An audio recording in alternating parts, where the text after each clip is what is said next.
Now I'm a believer of a love that's deeper. Ooh, temperature's evil, so I to deceive you. The love isn't equal.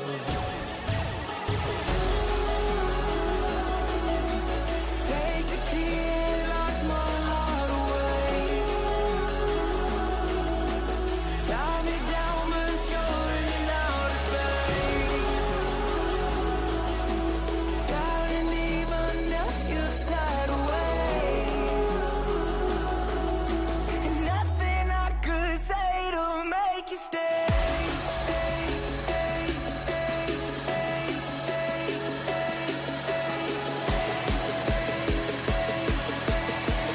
Nothing I could say to make you stay.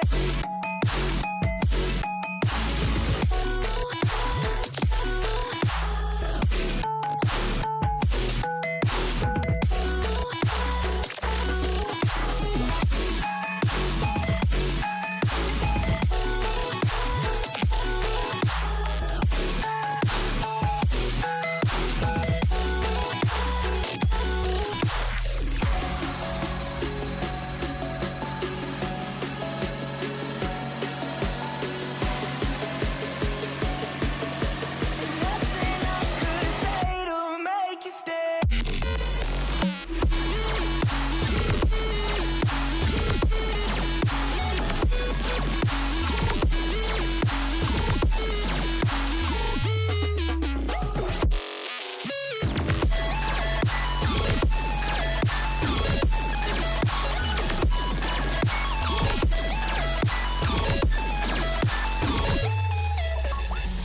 I'm sicker now that I've seen you.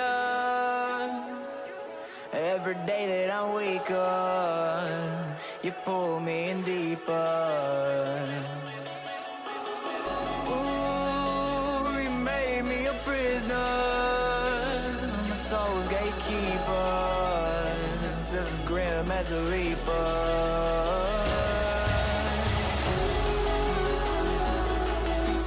Take the key and lock.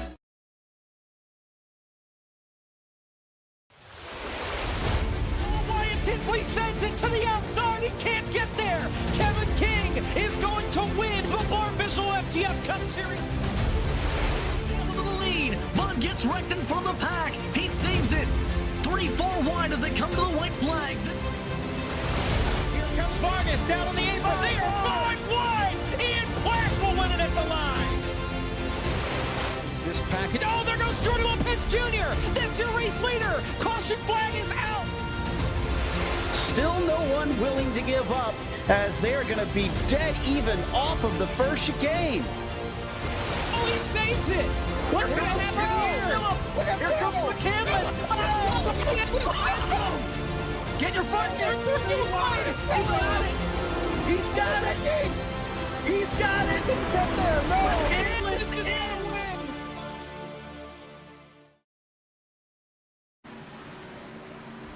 Live from iRacing's virtual Indianapolis Motor Speedway, it's WINSTEL's version of the battle at the Brickyard.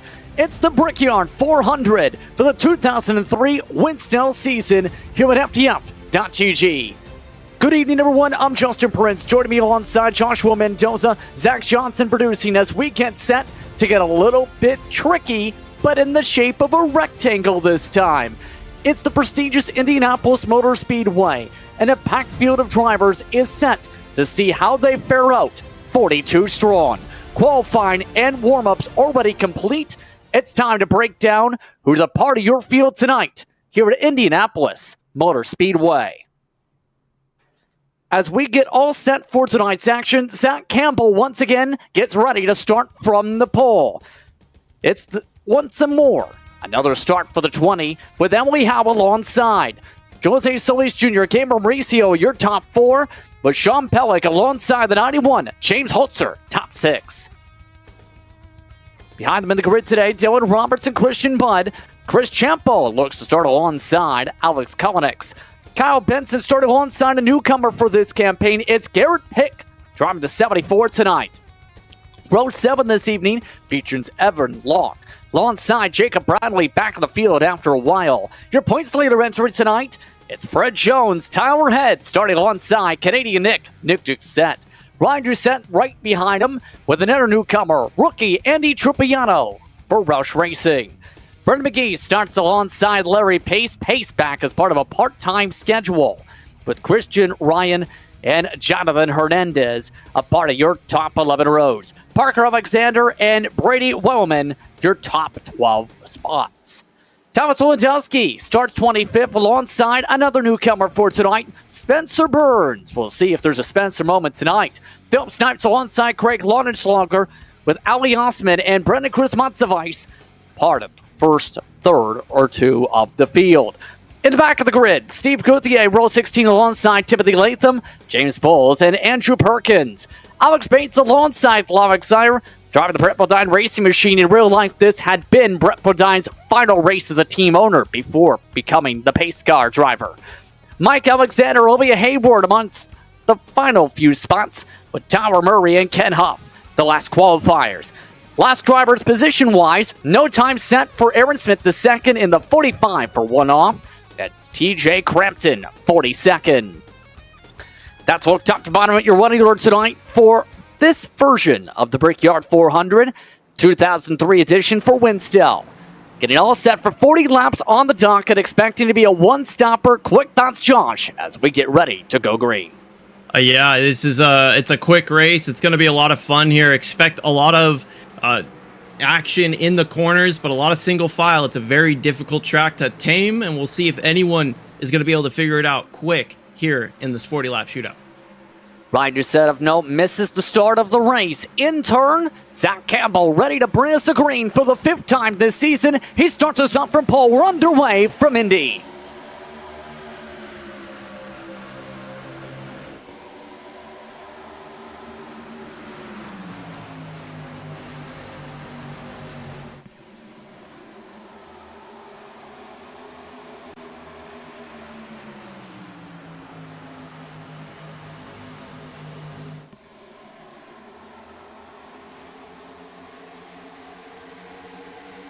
Clean start down the back straightaway. Zach Campbell up by a few tenths of a second.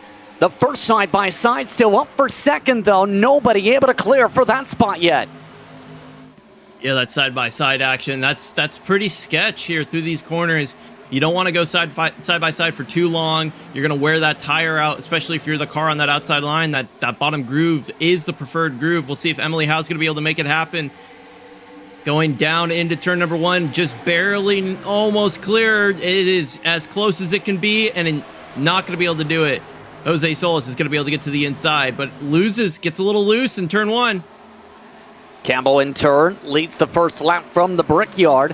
When it comes to the 29, though, it's one of just 2 drivers, including Tyler Head, within a race of each other in the point standings entering tonight, Josh, with the last attendance taken for Campbell, and in turn, Solis Jr. coming away with a solid run last time out. Now 3 wins in the season, mind you.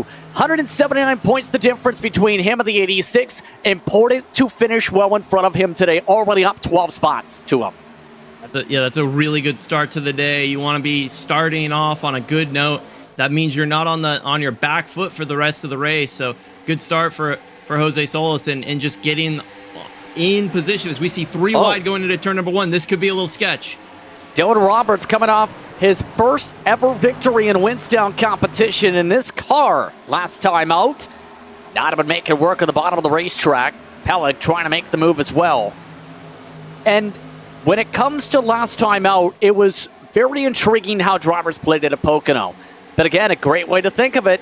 It's 4 tunnel turns here, but 4 very distinct ways you enter these corners you already are seeing. Yeah, it's basically Pocono is a great point there, Justin. It's so similar in that one turn. If you're good in the tunnel turn, you should be pretty good or able to at least figure out how to handle these 4 turns. Yes, very different in each and every single one of these turns. You know, that front stretch as we see them go 3 wide down this front stretch here and cross along the bricks right there. But they're going to have to figure it out because you can't really do 3 wide action, at least not normally. But yeah, we see that they'll figure it out. They'll go 2 wide. That's James Holzer making the pass up to the 5th position. Now, James Holzer did pick up spots in the points with a top 5 run last time out. However, there's a lot of ground for him to make up in turn. 234 points back, that after 3 sub-top 10 finishes in the past 5 races, including at Daytona and Sonoma. Needs to do well in these next few races to close up within that 1 race buffer. Yeah, we see them go single file here now. That's kind of what I expected to have happen around lap 2. I'm shocked it took all the way to lap number 4, but in a race like this, it's only 40 laps. You really got to get going, so you can't really sit here and rest. You got to be attacking every single lap, and we'll see that right now it's single file, but this is all mostly, if I had to guess, tire management and trying to not overuse your tires too early into the run. Now, as they get settled down here, it's worth noting amongst the drivers in the lead grouping, one of the newcomers for this season, Garrett Pick, 11th spot, that 74 car, unsponsored. That's a car in real life driven by Tony Raines. He's somebody who's done well in various different leagues. For example, he made spot starts to start off the year in a series called Thunderclap, won several races, including the season opener before backing away from that series. Now tonight, already up in the top 10, up 2 spots in the first 5 laps. Exiting turn number 2 that last time by the 25 car of Evan Locke actually caught that outside wall. It's really easy to get tight or tight off of corner exit with a car in front of you. It takes that air off the front valence of the car and reduces the overall front downforce. That's something you just got to be careful. It gets really tight back there. You saw, and he contact with the number 2 is Evan Locke. That is unfortunate. Caution flags out for the first time. It's Locke and Ciampo. You called it. They're already getting close to contact. They really did make contact a lot there. Yeah, that all started off of turn number 2 about a lap and a half ago with Locke getting into that wall, and then the 2 kind of, it just was not driving all that great through turn number 1. You'll see right here, kind of goes up a little bit high and not in the right groove to begin, and then comes down, and unfortunately there's a car there already. Locke claiming responsibility for the caution already, our first yellow flag of the evening. Ciampo also picking up decent amounts of damage there, and both of them losing all their track position. Of note, Ryan Doucette has not returned to the field after missing tonight's start in the 77. Unfortunate for one of our top drivers. Campbell, meanwhile, has led every lap so far. Emily Howe, though, talked about her doing well last time. She was in victory lane a while back with that 1 top 5 she's had this season in the victory. But tonight, her best run since that race at Daytona. Yeah, it's second place right now. Started on second, so the first 3 cars run as they qualified, first, second, and third. The first change-up is John Peleg in 4th. He started 5th place, up 1 position, and James Holzer also up a position because of Gabriel Mauricio, who's down 2 positions there. So the first top 6, pretty much all similar drivers, just a couple of minor shifting around, but the podium has not changed. Curious to see if anyone elects to pit here, because the estimated window coming into tonight was around 22 laps on the fuel. Now keep in mind, you still can't make it to the end, but tires can be big. Looks like the field is saying they agree.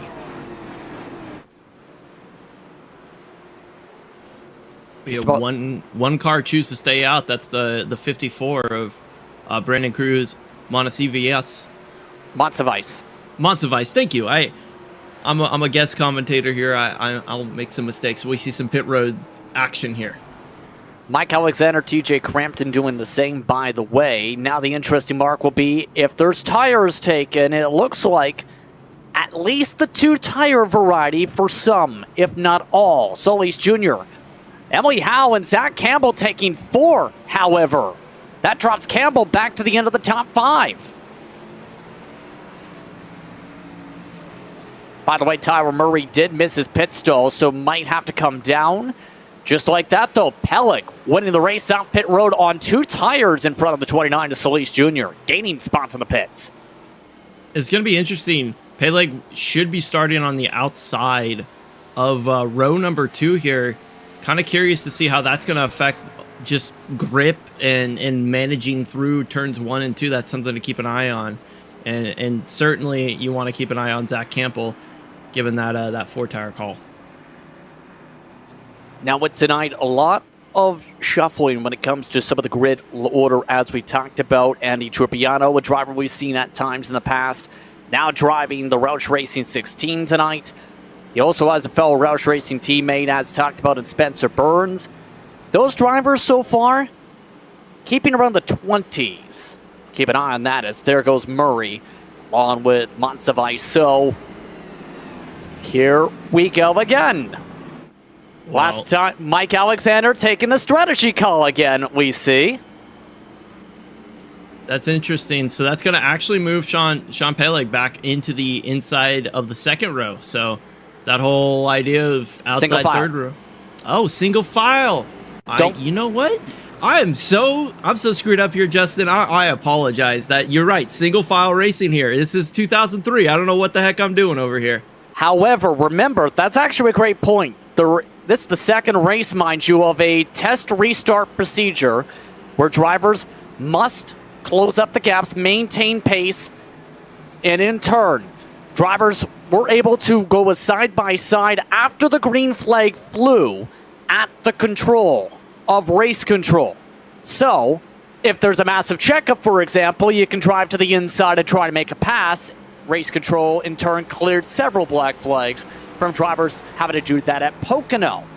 This is another track where that can happen. That coming after the New Hampshire race, where we had 2 cautions and stack-ups from restarts. As a person who runs race control a fair bit, what would you say? I think it's a great idea. That's going to allow people to not try to adhere to the rules in a position where it would compromise the field. I think that's a great idea. And I think overall, with single file racing, we saw a ton of it during the firecracker on the single file restarts. Stack ups were something that would cause major issues. So that's a definitely, I'm interested to see how that goes here. Interested to see if Mike Alexander can do the same strategy he did decently at Pocono. The race leader over TJ Crampton, rolling full effect with 3 wide for second. And now it's Mike Alexander with a mid-shift into the wall. Solis Jr. to the lead. Crampton slides up the track. Solis Jr. leads as Tyler Head now joins the fun with Peleg alongside for the lead. And then crashes to when Roberts goes around. There goes the 4. More other spinners as the yellow flag waves. A massive calamity on the restart. I'm fairly certain, Justin, we saw about 6 wrecks, all independent of each other right there. That was one heck of a wild restart, and I really don't know what to think of it. I'm sitting here trying to evaluate what I just saw, both as a commentator and as a race controller, just thinking about what I saw there, and all I saw was a lot of people who were on old tires spinning it and causing stack ups after the green flag. So that is a wild restart. We'll get a replay right here. So both the drivers who stay out with massive problems. Mike Alexander, not sure what happened there, but then TJ Crampton takes the cause for the caution as they stack up for 10th.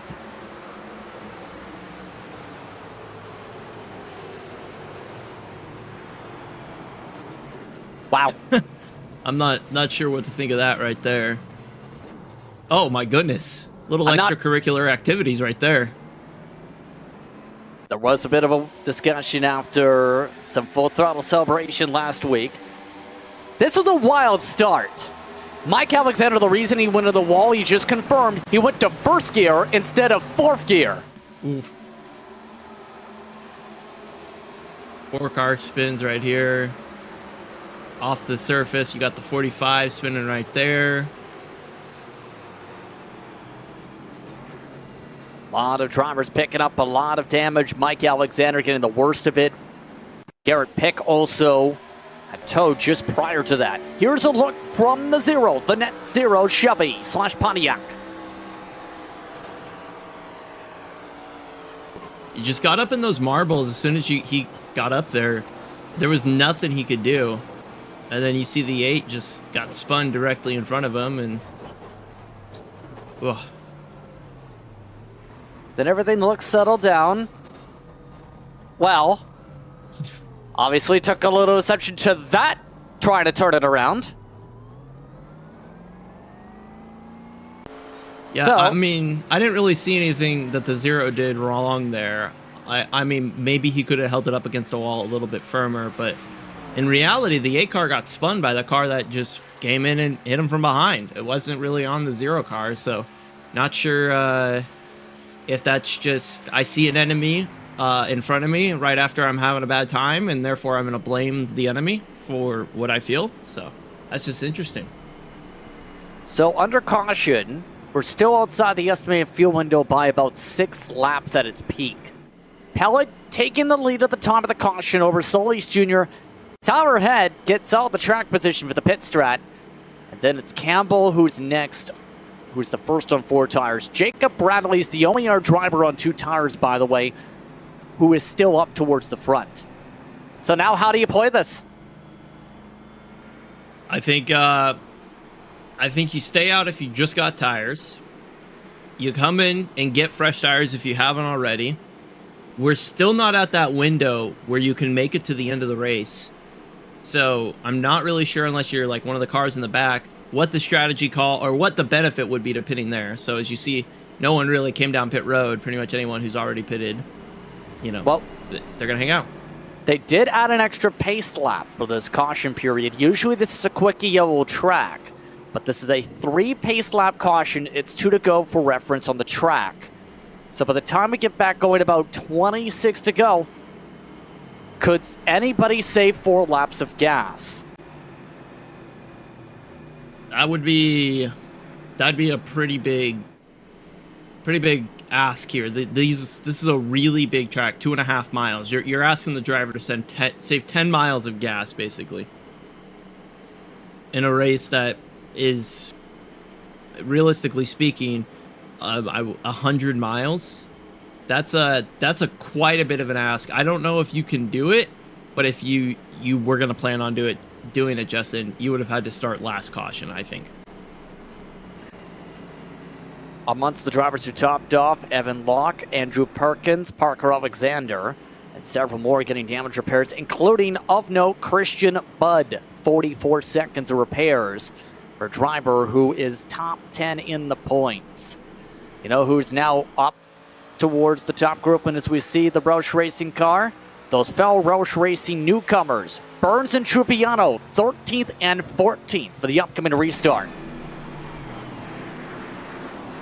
Yeah, those are 2 drivers that I would definitely keep my eye on here, see what they can make happen on this restart. Now, I want to kind of point out, I'm looking at Zach Campbell's lap times right now. He currently holds the fastest lap right now at a 52.7. But interesting, the immediate lap after that, he lost nearly 0.3 of a second. And 4th and his 5th lap were 1/10 of a second slower each. So you're looking at nearly half a second loss just in 4 or 5 laps of running. So I think if it's basically, if we go green for 4-5 laps, it's worth it to come down to pit road and get new tires. Phillips Knights once again coming out to top off as we get set for the restart. About 26 to go. We get back going. Pellig, Solis Jr., Head, Campbell, Howe, your top 5. Larry Pace, well, he's got some pace after a 2-tire call. He's up to 7th. Jacob Bradley of note also on that same strat in 9th. Mauricio is the sandwich between them, or the meat of that sandwich. Kolonix, where he started, one of the few who has that distinction, in 10th. Biggest mover, Alex Bates. 20 spots for the MB2 Pontiac. We've seen how wild things got on the first start with that new revised restarts procedure. How do we do on the second attempt on the race? Be watching this. We don't have as many people up there on that older tire condition, so we'll be curious to see just how this restart goes as they're about to drop the green flag. Pace car is off. Green flag waits up at the stand. Back on our way. A careful start from Pellig. An aggressive start, but the caution is out of the back. 23rd on back.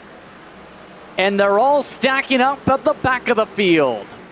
I caught the beginning of that, and then it looked like about the 99 and the 2, there was just a small stack up in front of them right as the green flag was coming out, and they both dipped down low and just connected with each other. That's James Bowles in the 99, who caught the rear end of the 2 and just spun him into the inside wall.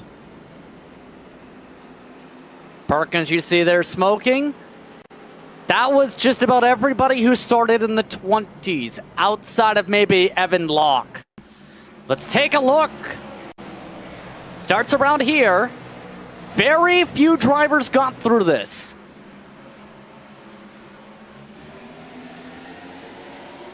Oh, it's Champo.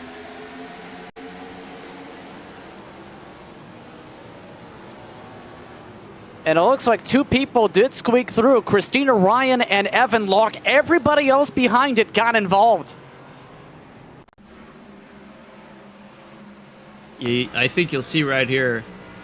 This is on board with the one, it looks like, and you'll see them kind of go to the inside, and he doesn't know where to go. And next thing, oh, one, my goodness, underneath a car. That's called sending a car up on the ramp. Here's the reason for all this. Champo.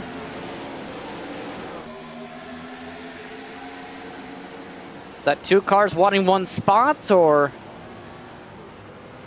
Yeah, I mean, it's hard to see from that point of view, but there is a bit of a stack up that happens here, and they both try to bail out low to try and avoid the stack up, and it's just both trying to go for the same spot, and oh my goodness gracious.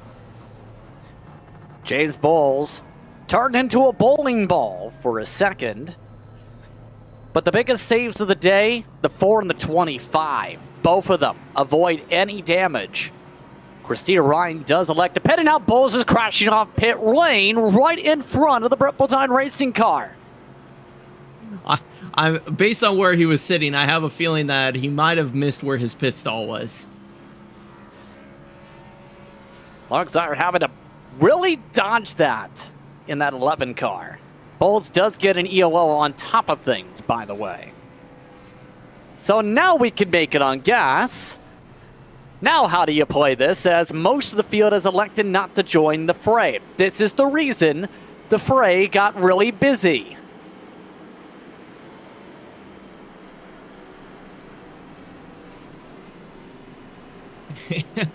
Yeah.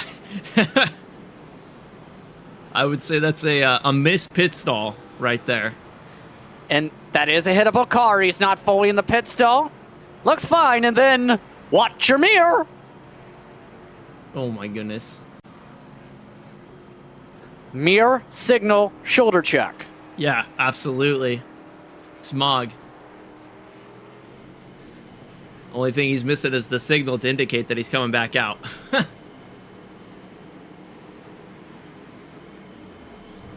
So, Sean Pellick still in the lead.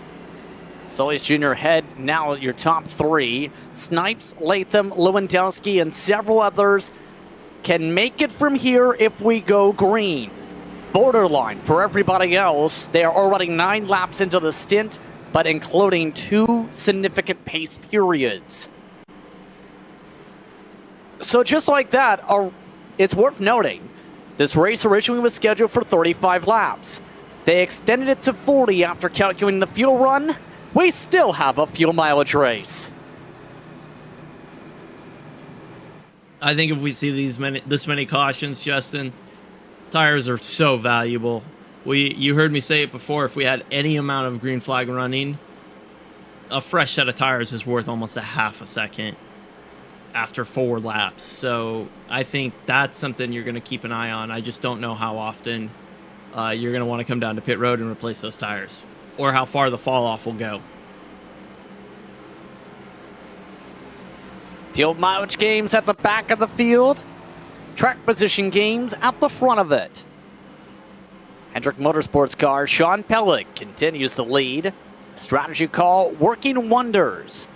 The driver who needed a good run after a 32nd place and a DNF last time out. iRacing pace car drops off, 23 to go for the Brickyard 400. You're at FDF.GG. Solis Jr. already taking a small peek as they come to the green flag. And there he goes! Right to the inside. Right to the inside wall as several more dart inside as well in their battles.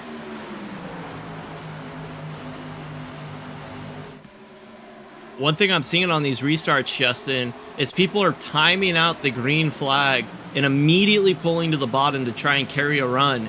So I'm not sure if this the restart policy is actually doing what it's trying to achieve.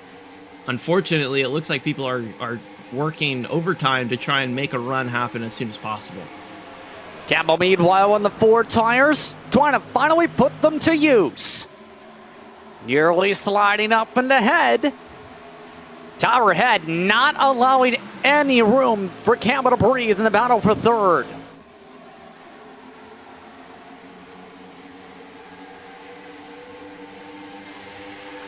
A little bit of dragging down the front stretch. We saw it so much recently, but it's just trying to break that draft, trying to not give any benefit to the car behind. So we make it through the lap, coming up towards halfway. Check that, it's time for a caution and some checkups in turn 1 and 2. Gauthier launched up in the air. No brakes for Parker Alexander. And we're under yellow with another parking lot. So there goes the entire saving fuels pack that we just talked about.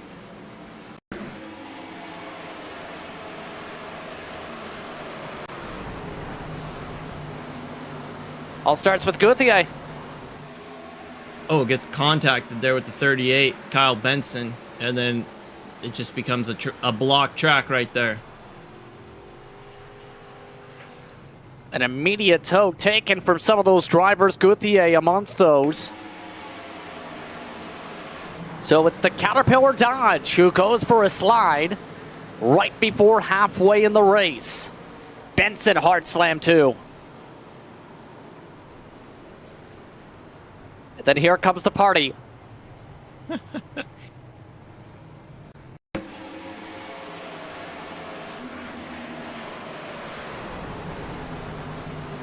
It's a couple of drivers that have been involved in wrecks already, which is unfortunate.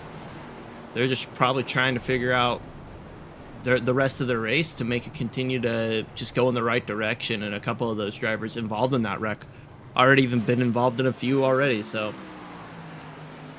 it's got to be frustrating for those drivers. Gauthier, the only driver with mandatory damage repairs, intriguingly enough from that. But I believe he was in the air. Yeah. Our second car ramped into the air today. But now, there goes fuel strategy. If you come in now, you can make it to the checkered. And it looks like everyone's saying, let's come down now. Except for Solis. No, nearly juked himself to the wall. Got a couple of people choosing to stay out. Thomas Lewandowski. I can't pronounce that name. I apologize. Lewandowski, a former Lewandowski. Yes, an eNASCAR driver and crew chief. Thank you.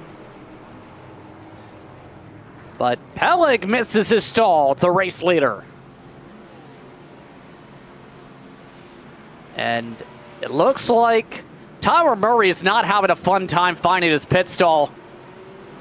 Somehow, and here's the reason for the confusion there. You've seen Zach Campbell off and away. Murray and Zach Campbell's pit stall is one and the same. Oh. Yeah, this pit stall scenario at this track, there are only 38 boxes here. Yeah, that would cause issues. That is interesting. But let's talk about who just stayed out here, Josh. A tough scenario because Lewandowski, Latham, Bud, Ryan, Hayward, all topped off last caution, all keep the track position. And the last time we saw people stay out on older tires, albeit it wasn't as many laps old, we had an interesting restart. We saw cars going up into that outside wall through turn 1, turn 2.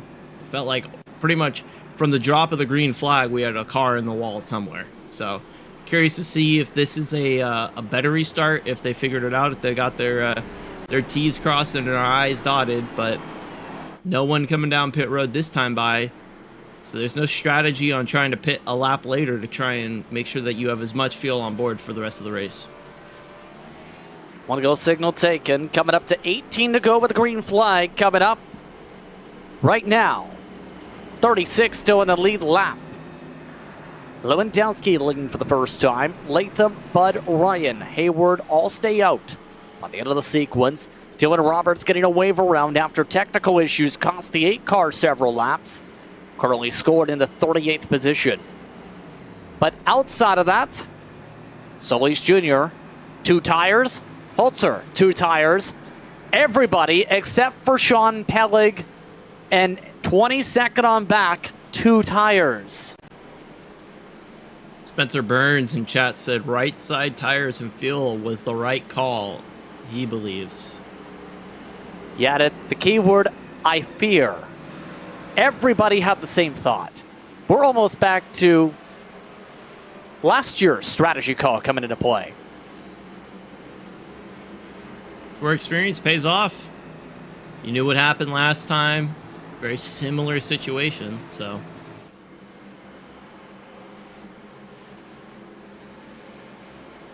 Remember, the top 5 all staying out, so 2 Morgan McClure cars, a Rush Racing Ford, the Wood Brothers, and the Penske Racing Dodge of Timothy Latham. All set to lead us to the green. Pace cars off. 18 circuits to go from Indy. Back underway. And Solis Jr. hard to the inside to the point of the wall. Here comes Bud looking for second. Christina Ryan for third. I'm not entirely convinced that Jose Solis meant to go down there. Might have gotten a bump from behind. It's been getting lower and lower. There was no bump, can confirm on the 29. Campbell nearly bumping Holzer out of the way. Head bumping Solis Jr. out of the way to get underneath Hayward. Campbell alongside Holzer. A little bit of 3-wide action. Oh, Hayward's up the track. Whoa! And around. Spencer Burns dodges. Larry Pace can't. Caution's out. Another stack up. Another few drivers spun in the short chute. And Larry Pace gets the absolute worst of it.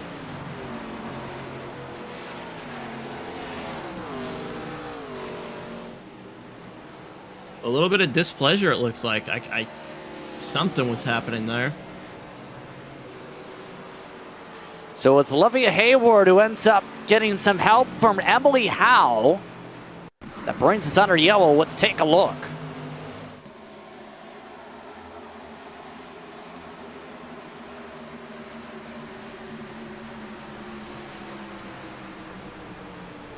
What do you say? I mean, you see a car getting loose in front of you. You gotta give them an opportunity to save it. You can't just drive into the back of them. I think that's all on that 15 car. And the worst timing for the 75 Pace had been one of the strongest cars who had started mid-pack and had gotten up to the front before pit stops came into factor. Now it's significant damage. And that's an important talking point. Not too many cars are picking up mandatory repairs. But with the new damage model and some of the recent-ish tweaks, you can really slow down if you have any damage.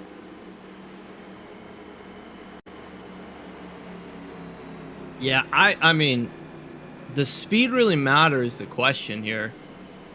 There's got to be a side of you that wants to bet on the idea that you're going to continue to see cautions like this, and if you can continue to avoid them and continue to stay out, you might be able to steal a track position win that you shouldn't have gotten.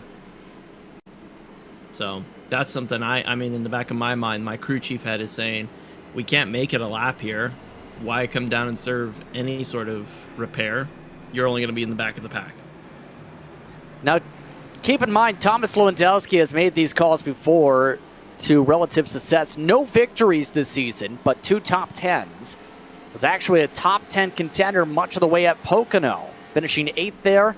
Usually solid at the big tracks, the not mile and a halves, but not super speedways, that Michigan, Pocono, California, and Indy stretch. That's why we've seen him do decently. Before the pit call, he was running solidly in the top 15 or so. I think it's the right call to stay out here, no matter what your situation is, as long as you're not abhorrently slow going down the front stretch and the back stretch. You should be okay. You might bleed a couple of spots off, but assuming that we continue this trend of multiple cautions, you might be able to get a couple more spots from wrecks ahead of you if you're able to keep the nose of your car clean for the most part throughout the rest of this race. I think you're just going to be in a good position. You'll naturally float your way forward. Drivers being informed to close the gaps as we get ready for the one to go again. About 14 to go when we go back racing. 15 to go now taken. Drivers are being warned over the radio to make sure they keep it clean here. Our longest run since the opening cautions, about 2 laps, 2-3 laps.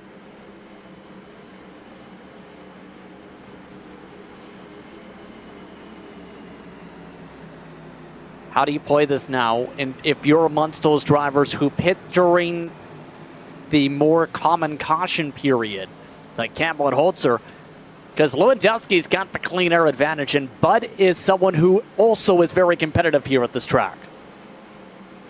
You know, you have a bit of a tire advantage here. If I were in that position, I think I would try to leverage that as soon as I can. I think you got to be aggressive, specifically on that restart. You got to try and not cheat the rules, but beat them as best you can in a way of making a pass as soon as you can and carrying a run and get just a great restart here, because you need to get to the front and you can't reliably say I'm going to have a lot of green flag time to do that. Coming up to 14 laps to go. Top 4 on track, still amongst those who have stayed out during the caution periods. The 5th of those just spun around and brought out the caution with some help. A lot of big gaps up towards the front. Green flag waves regardless. Back on her way. Battle is on for 4th. Latham is on the bottom, peeled off of it by Campbell. Hearing more tempers flurrying at the back, we stay green for now. Yeah, Parker Alexander, Philip Snipes got into each other there, and unfortunately Philip got the worst end of the deal, and Parker Alexander just retired from the race. So a rough day for the DEI car as Holzer passes by a fell Dodge. Here comes 3 wide with your top 2 in points. Ooh, Jose is really out there in the marbles, keeps it together, but just barely. Thank goodness that Alex Kolonix was behind him and let him save that car and get it underneath him. Spencer Burns now trying to shuffle on by. Caution is out. It's the 13th place car in the wrecking behind. It's Alex Bates, Jacob Bradley, and a couple others.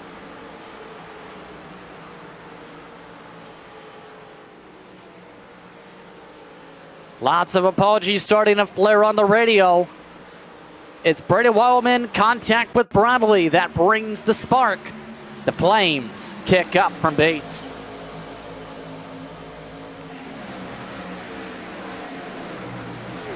Yeah, I mean,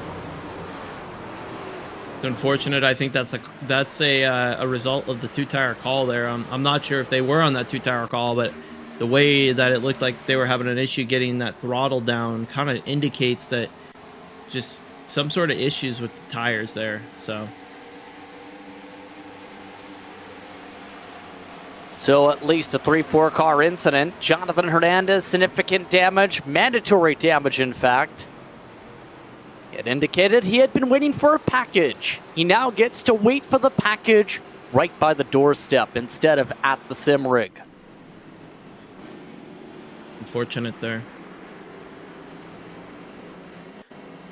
So under Yo coming to 12 laps to go. Continues to be a busy one. After coverage of WINSTEL, be sure to stick around. The Bar Visuals FTF Cup Series is part of the doubleheader weekend heading to Pocono.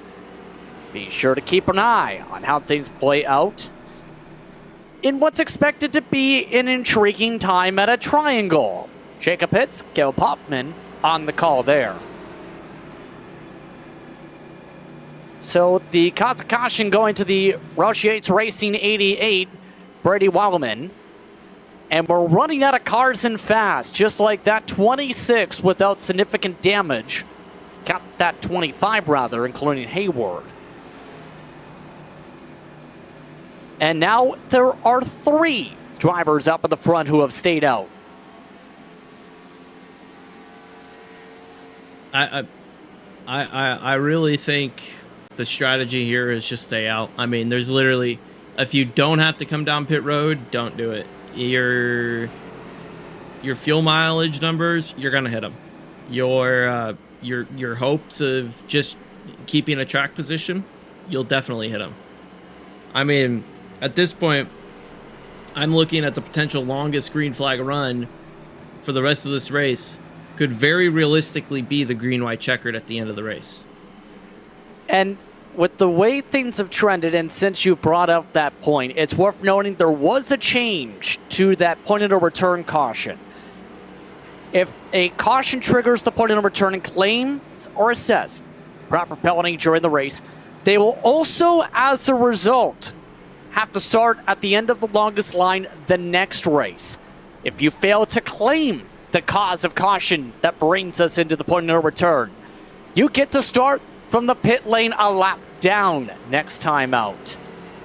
And they also reserve the right from here on forward, WINSTEL admins can say, to penalize additionally if necessary.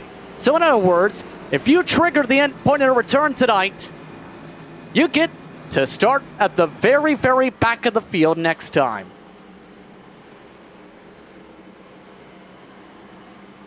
There is a bit of pleading from race control to just set expectations and try and aim for achievable goals. This time around, they're asking for at least 1 lap under green. So we'll see if they can do that. That bar is very low, isn't it? It is. Justin, I've been in this position as race control numerous times in my life, and it is so frustrating because it's just difficult sometimes to try and convey to people to, think with your brain, not with your hands. Don't make moves that are just gonna and we're almost wrecking coming into turn number 3. This is, do I dare ask how, as we look at the front? just stack ups. There's just stack ups. People racing, going 110 miles per hour to a field that is currently pacing at 85. Coming up to 10 miles to go, 10 laps rather to go, and a whopping 25 miles rather up on the board. Lewandowski, Christian Budd, Christina Ryan, top 3, green flag is out. Off they go down the front straightaway.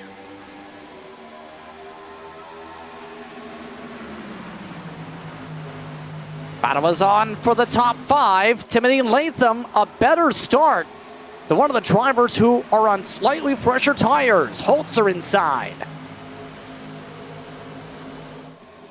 But Campbell is coming. He's in the top 3. That's for third there around Christina Ryan. Campbell is quickly approaching the front 2 cars. They're really close to each other, though. So we see a little 3-wide action into turn number 3. They're able to sort it out. Jose Solis once again gets really high up there. This time he's able to get the grip down, though. Look who's coming. It's Spencer Burns passing the points leader for 9th. And Solis Jr. again is up on the wall. Good news is we completed a lap. Check that box on goals completed for the night. Can we complete 2? Christian Budd got a little loose there in turn number 1. Oh, makes a move to the inside of the Wood Brothers machine. Not able to make it happen, and that's going to compromise exit speed. Move Campbell to the side right there of Budd, going side by side down the backstretch. Zach Campbell started the night with 6 laps led. He's up to second. Can he retake the lead after starting from the pole? Coming up to 8 laps to go. He drives in the car, normally driven in real life by an Indiana native driver. Going down that front stretch, trying to get the draft out that 21 machine. Able to close the gap just a little bit, maybe a quarter to a half a car length here. But this is where you're going to see that gap close significantly. Through corner 21, not able to get the grip. Sends it down deep in there, gets loose through 1. But Zach Campbell, not quite a good corner exit off of turn number 1 that he wanted. Goes through turn number 2 a little bit better than the 21. 21's loose through the corners right now. Where you're going to see Campbell make that pass, I think, is going to be into turn number 3 or exiting turn number 4 here. Campbell driving a car that in the 2003 Brickyard 400 in NASCAR competition had the most laps led then. Campbell looking to avenge that today, nearly hitting the back of the Wood Brothers Ford. But not able to build up the run. 7 laps to go from Indy. This is where that tire differential is going to really show here. Now we're about 3 laps into the run. Those tires on the 21 are screaming. They are much warmer, much more worn out than the 20's tires. A slide for the lead. Into the wall goes Lewandowski. Campbell has the run. Can Lewandowski defend? No. Zach Campbell to the point. Bud has to check up for second. This is some fantastic racing for the lead right now. Trouble we see up. one car to the wall. That's Christina Ryan. Tower head with contact there. We stay green. Ryan significantly wounded. But the lead is not over yet. 6 to go. Lewandowski still in the draft.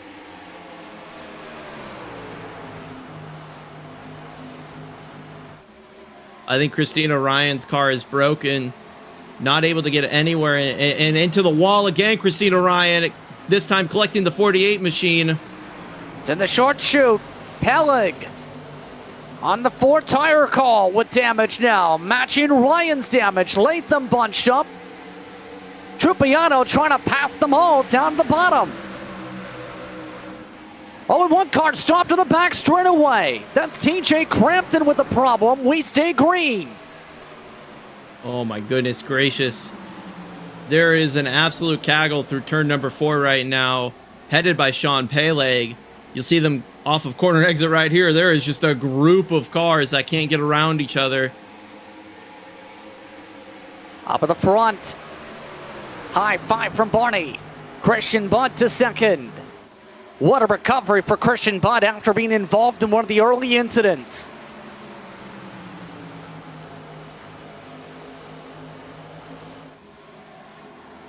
It's not been Sir Putty for the points leader, by the way. Solis Jr. is in 20th. And the late going. Not the day Jose wanted. And the 29 Goodwrench machine finally able to get around Christina Ryan and up to, it looks like, about 20th or 19th. Christina Ryan, it is noted, has a meatball flag right now that means she needs to get required repairs done. But she is trying to wait it out, but she will need to come down to pit road this lap or next time by, I believe. Oh, and right. We stay green. Near contact to get a one by. And Christina Ryan is asking for it to be cleared. Now you can clear a meatball flag, but usually isn't done in WINSTEL.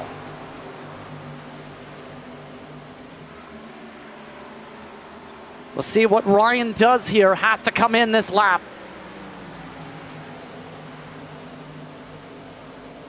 So as we come up to 3 laps to go and intrigue continues at the back of the field, Zach Campbell, he is soaring away from Christian Budd.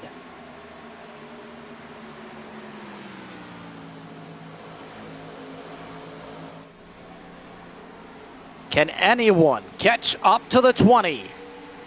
3 laps to go, 7.5 miles to do it.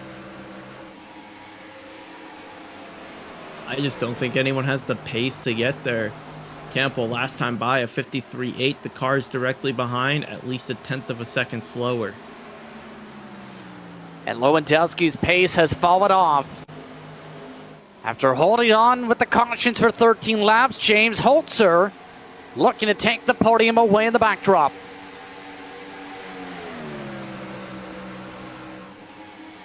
'91 machine with the preferred line here into turn number 3 is going to easily get it done. 21 is fighting a super loose condition. It'll be a shock if Thomas can hold on to a top 5 here. Tyler Head wants the 4th spot. Great chance to build a more than a race buffer with 2 laps to go. Zach Campbell still leads. Campbell's one of the favorites for the championship, even when you factor in how far back he is, 223 points back. He's missed a lot of races. A race like this tonight can easily put Campbell back in that conversation once you factor in the late stage points. Caution is out. Point of no return, yellow, and it's a spin down the back straightaway for Timothy Latham. It's Brennan McGee also involved. And just like this, it's a 5-mile dash to decide the winner. Oh, things are about to get very silly here. See the 12 car up there. Gets a little loose, it looks like. It wasn't up to the wall, though. On the exit. Yeah, I don't know. That, I mean, can't compromise the corner exit of the car on the inside.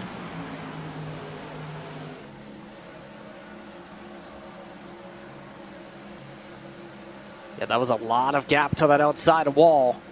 That triggers the point of no return caution. We'll see who ends up getting the cause of the caution, and we'll have to start at the back next week. Now, where are we next week? A track you do not want to start at the back at, Watkins Glen. Ooh.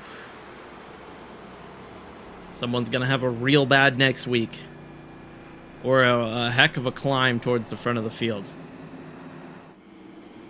So Zach Campbell catches up to the field, and now a lot of drivers are right at the end of the fuel window. What do you do? Most of the field is at 20 laps in their fuel tanks.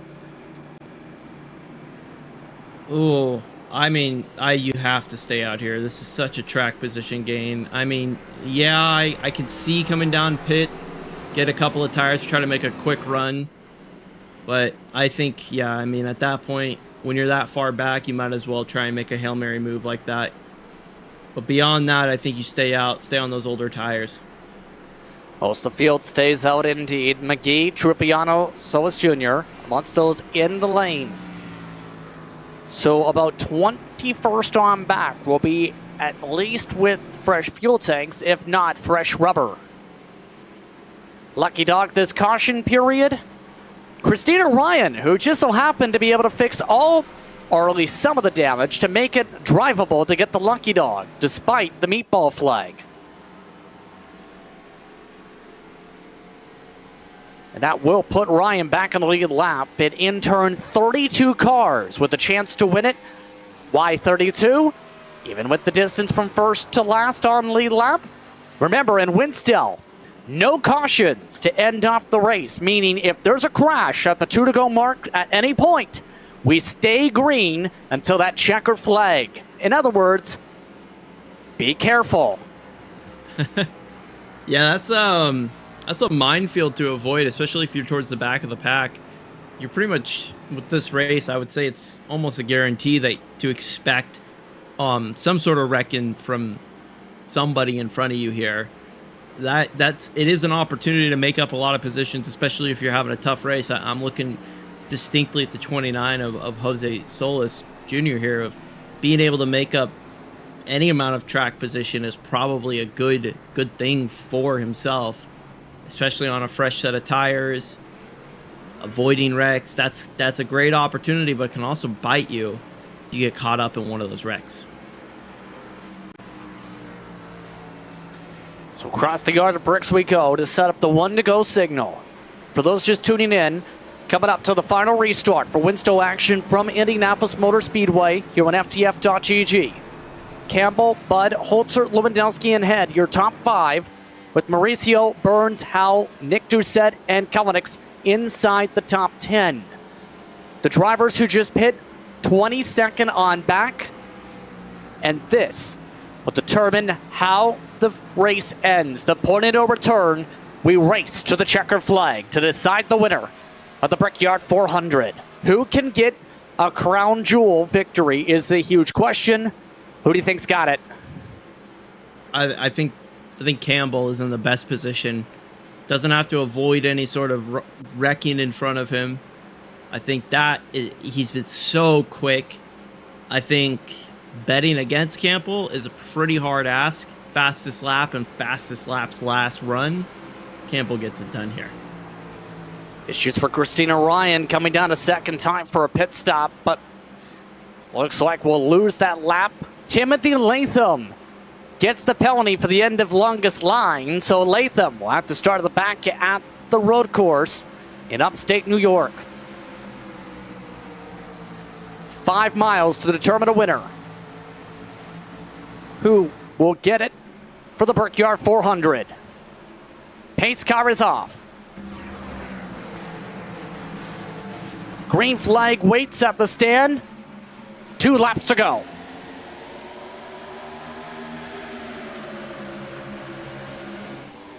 A clean start. No peel up to the inside. They stay single file for the top 3. Lots of side-by-side action through turn number 2 here. Will they be able to get through it clean? So far, it looks like it's going to be okay. No contact yet as they go on the backstretch. Side-by-side. Reverse side draft for Mauricio. 3 wide as Spencer Burns licks the stamp. Oh, it's 3 wide into turn number 3. 2 laps to go. There's no letting up here. You got to make it stick. Burns makes it work. Spencer Burns on debut in 6th spot. White flag waits up at the stand. Coming up to the final time around. Campbell holding off Bud. Side by side for spots all over the top 10.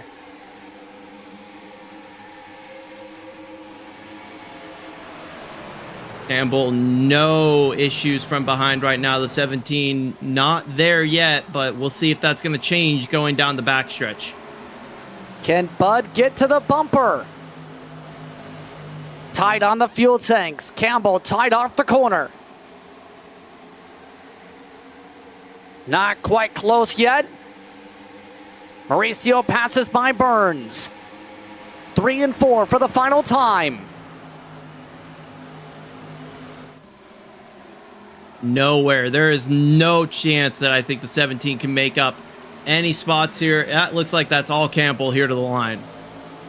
One last slide out of turn 4. Zach Campbell weeps in celebration. He wins the Brickyard 400. Christian Budd second. James Holzer holds on to a top 3. And Jose Solis Jr. comes home 16th after restarting 28th. Devin Roberts, meanwhile, amongst those who have run out of gas. This is the last car to finish, by the way. Zach Campbell might actually lap him on the way to celebrate on the warm-up, on the cool-down lap.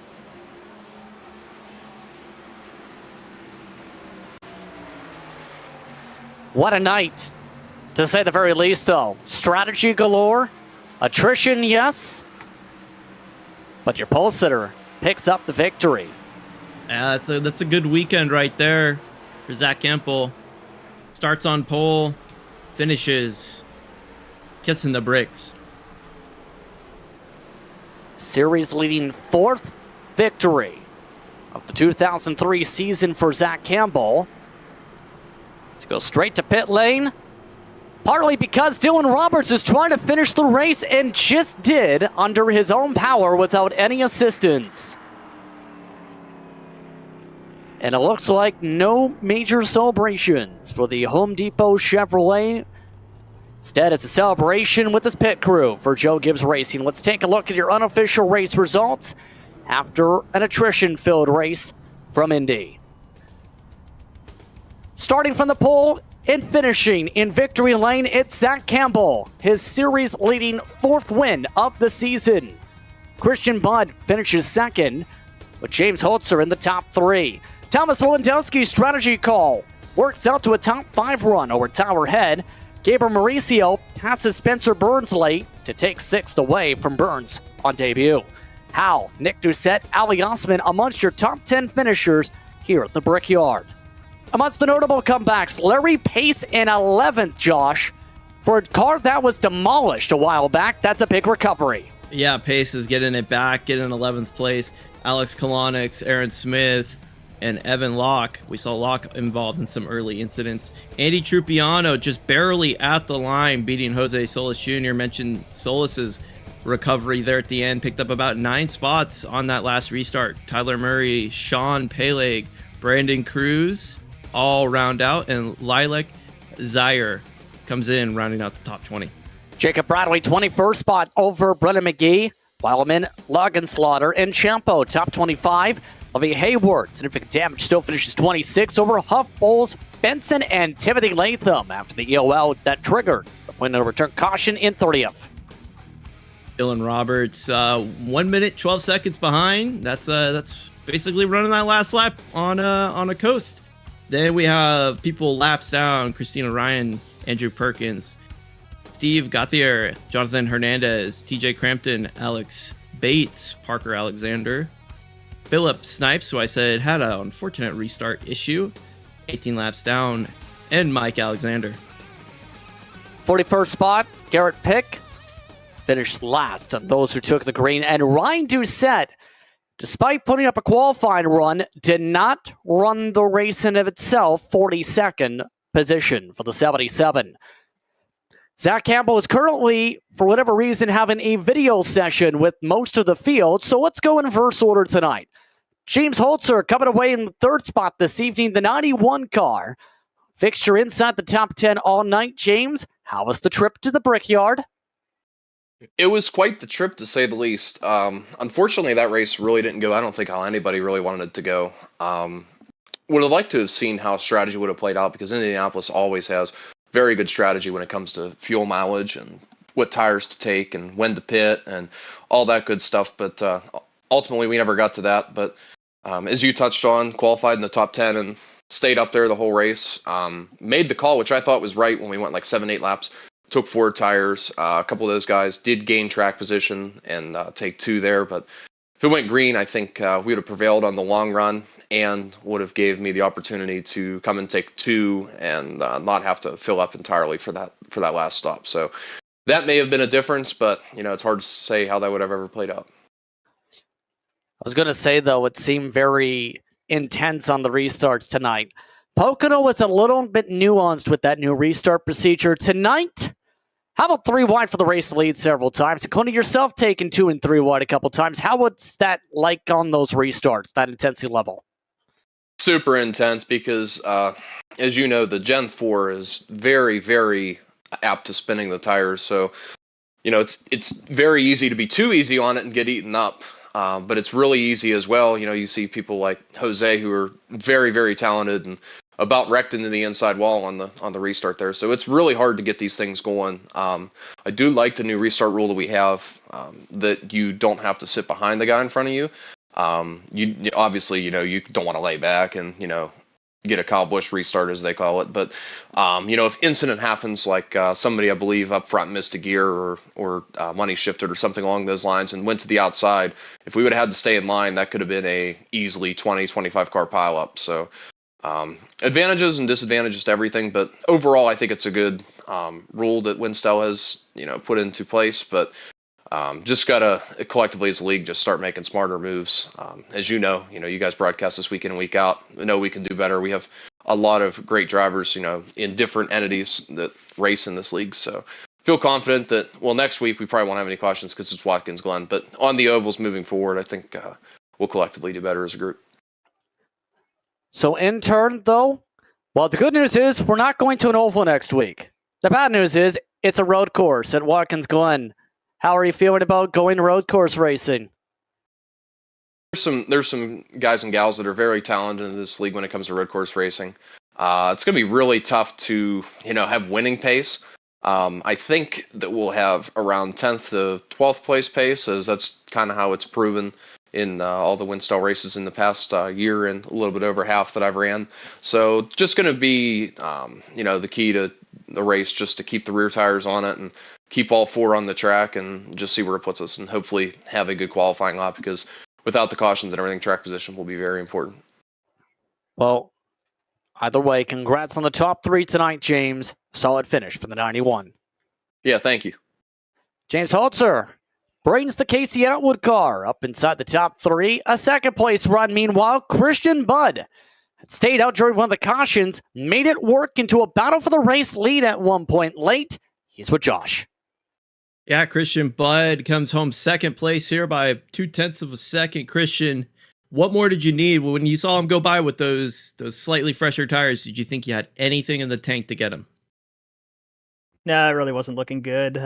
Just the tire advantages, with a driver that is of Zach's caliber is going to be pretty hard to overcome. So I would have had to have him make a pretty big mistake, which he slapped the wall there a little bit toward the end, but wasn't going to be enough, unfortunately. So proud of the result, not so proud of the race, but that's just kind of how it went tonight. Under that lap 15 caution, you came down pit road twice to top off on field. Were you just planning on staying out no matter what happened, green flag or a bunch of cautions to the end, or did you think you were going to have to come down pit road one more time originally?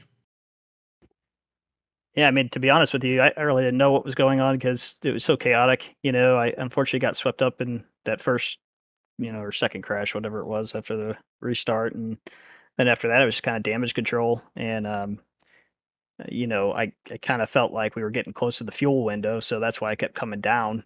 And then I was kind of surprised to see everybody in front of me pit because I thought there might be a few more that stayed out, but maybe they didn't think they could make it or had damage or whatever. But once I was up there, I mean, we just kept getting cautioned. So there's no tires getting used. There's no reason to worry about it, and end up finishing up a race with, plenty of fuel still. So it was kind of a no-brainer strategy. I wish I had, finishing second's great, but you like to earn it and not get gifted it. But it's kind of how, sometimes I guess you got to take the gifts too. I want to call it a gift. I call it a strategy play, Christian. It goes from 8th place to 2nd place, recovers fairly well. Looking forward to next week. Are you nervous about the road course, or do you think that's going to play into your strengths?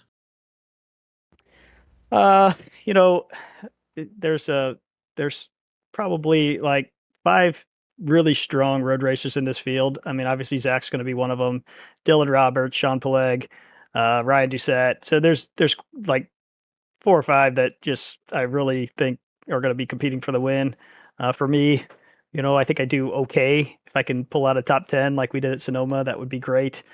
Just try not to do too much points damage and get a good run. I'll be looking more forward to once we get back to some oval racing after that. There you go. Christian Budd comes home 2nd place after starting 8th. A good recovery, and in his words, got gifted a nice 2nd place podium finish. Thanks. Christian Budd coming away 2nd spot tonight.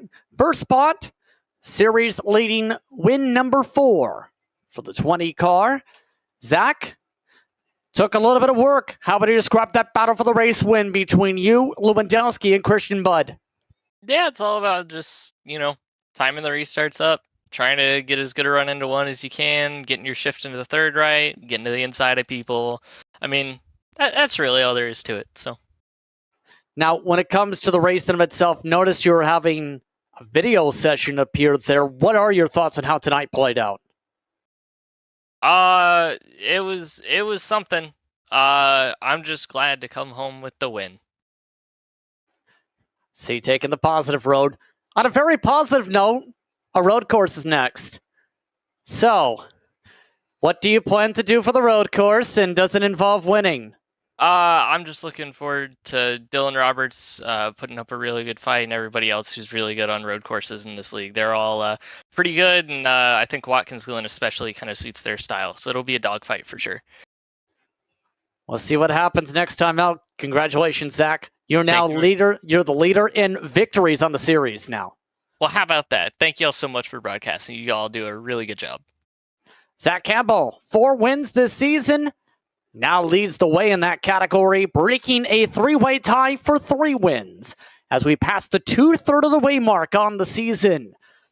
So, next time out at Watkins Glen, Josh, your thoughts on how this timeout played out as we get ready to go road course racing for the second time this season. Yeah, last time I was able to partake and watch them go around Sonoma, so got a little bit of thoughts on that road course racing. Watkins Glen is one of my favorite road courses. It's closer in a lot of ways to an oval track than other road courses are. A lot of fast sweeping turns. So I think some of those players out there that are good on ovals are not going to give themselves enough credit when they go to Watkins Glen. They just got to make sure they go in, have a little bit of self-confidence, and don't burn off those tires. But as far as here at Indianapolis, I think a lot of drivers are going to be happy to just have this race in the books and complete it in their mind. Once again, next time out, Watkins Glen International. The date of that, it's my birthday, August the 6th, 2023, in real-world calendar years for the 2003 Series campaign. The Serious at the Glen. Who will be serious enough to win at the Glen? We'll find out next time on FTF.GG. But on that note, it's time to get all set to go and watch the Bar Visuals FTF Cup Series at Pocono. A Coke race is broken out. Majority of the contenders, Coke drivers. Which driver will come away with the victory? And will it not be your favorite, or will it be your favorite? We'll find out in a little bit. But on that note, for Josh Mendoza, for Zach Johnson, I'm Justin Prince saying so long. Enjoy the rest of your evening. You've been watching WINSTEL from Indianapolis Motor Speedway on iRacing. Let's head off to the hills and mountains of Pocono.